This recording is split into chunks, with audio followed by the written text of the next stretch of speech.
Welcome back, everybody, to another Macduff Marine Aquarium podcast. It's Marie Dare here, and joining me today, I've got Chris Rowe, the displays officer, Hiya. and Frazer McKay, the aquarist. Hello. And today we thought that we would tell you a little bit about one of our newest inhabitants at the aquarium. We've recently acquired a flapper skate called Cedric, and we're all very, very excited to have Cedric with us. He's been with us for how long now, Chris? He arrived in December. So a little while. He seems to have settled in really well. He's looking really good and eating well, isn't he, Fraser? Absolutely. Yeah, he's. I think we've been recording data on him since he arrived, and I think he's sort of grown by a couple of centimeters now. So that doesn't sound like a lot, but these animals grow to meters in length, a couple of meters. So growing a couple of centimeters in a few months is actually quite good. And he's also put on, I think, like 50 to 100 grams or something like that. So he's actually doing really well. In his growth progression, so it's clear that he's eating well, he's behaving well, and he's just sort of happy to be in his environment. Because if he wasn't, he'd obviously not eat, or he would show a lot more signs of distress. He would probably be up in the water column more, or flapping about. Flapper skate, gosh, sorry. Cheap pun on that one.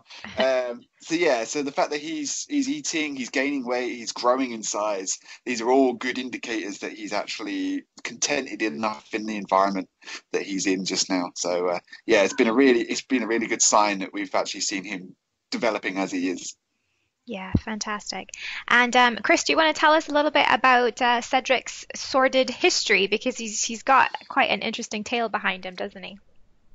Yeah, it's quite long and sticks out the back of his body. Oh, not that tail, sorry. He came to us from Orkney. He was his egg case was part of a research study done by the Orkney Skate Trust. And when they brought up this egg case as part of the research study, they realised that it was damaged. So they kept it on shore in a tank for a period of time to see whether there was any possibilities of the embryo hatching, which it did.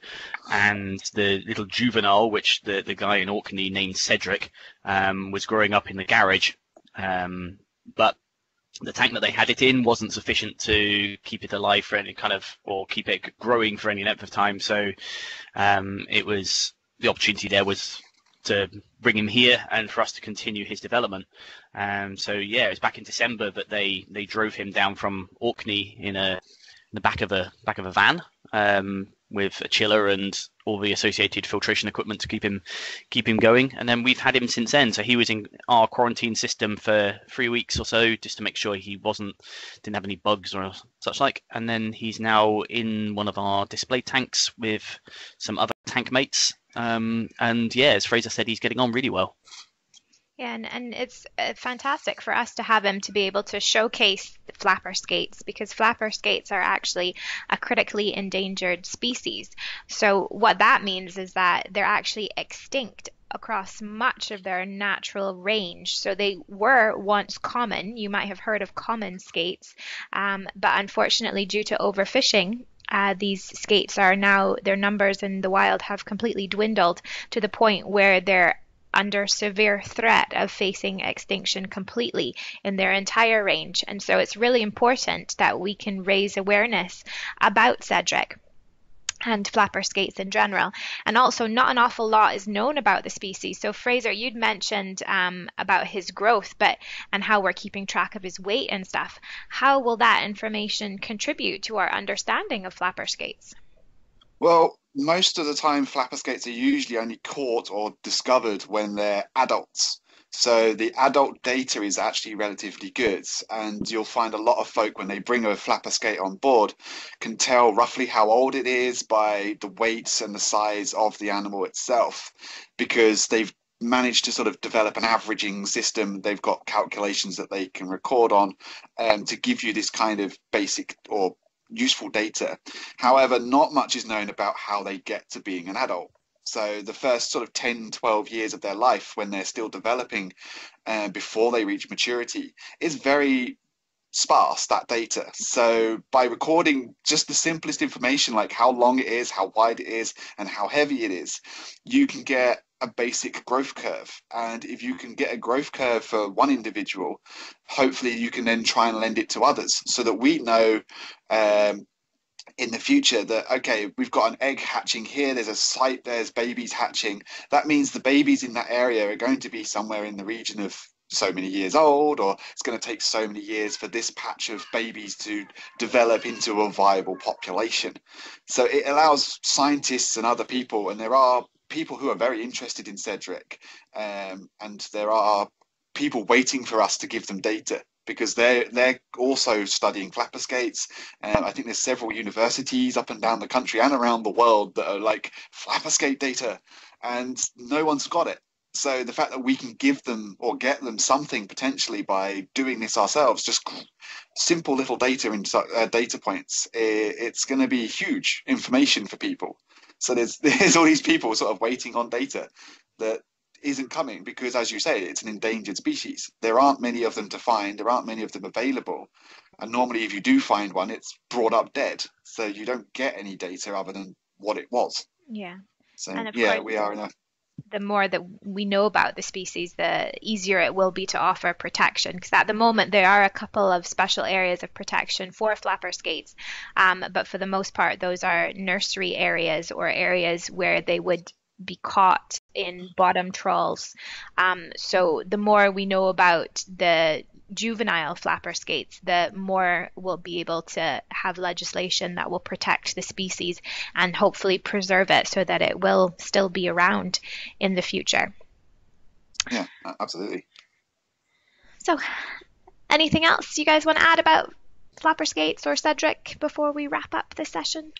Yeah, just to let you know, he won't be with us his entire life. We've always said that we'll let him go back into the wild again in the future, when he hits a couple of criteria. So either sexual maturity, which we can ascertain via, I think you do it via clasper length and such like, as to when they're sexually mature.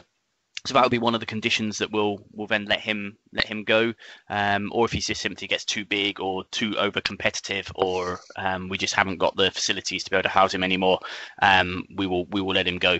Yeah. So he's not going to be with us his entire life. No, absolutely. And like as you mentioned, it could be that he begins to become a bit too much for us, because they are a top predator, aren't they? They're part of the shark family.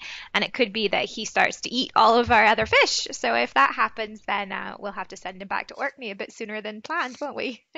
Yeah, although he looks like a fawnback ray, he's a little bit more aggressive than the other fawnbacks, although he's showing no sign of that at the moment. Well, yeah, he's still a baby, so that's good. But I mean, we're expecting to have him for about 10 years, because that's typically how long it will take for him to reach maturity. They're an incredibly long-lived species. It's estimated that they can live up to about 100 years. And that's one of the other reasons why they are so endangered just now, is because they're such a long-lived species. They have a slow life cycle. They take a long time to mature, and they don't produce that many offspring. So all of those factors combined mean that when you remove a large amount of fish from the population by doing lots of fishing, lots of extracting lots of skates, that population then crashes, and it takes a very long time for it to recover naturally, especially if there's not a lot of protection for the species in the wild. But luckily now in Scotland, any flapper skates that are caught have to be released, and there's a very well known and good uptake in a tagging program for skates as well, isn't there? I believe so. Yeah, there's the Scottish Shark Tagging Program, which is the one I know of. Yeah. So they're all around the country, collecting data and tagging sharks, rays, skates found around the Scottish coastlines.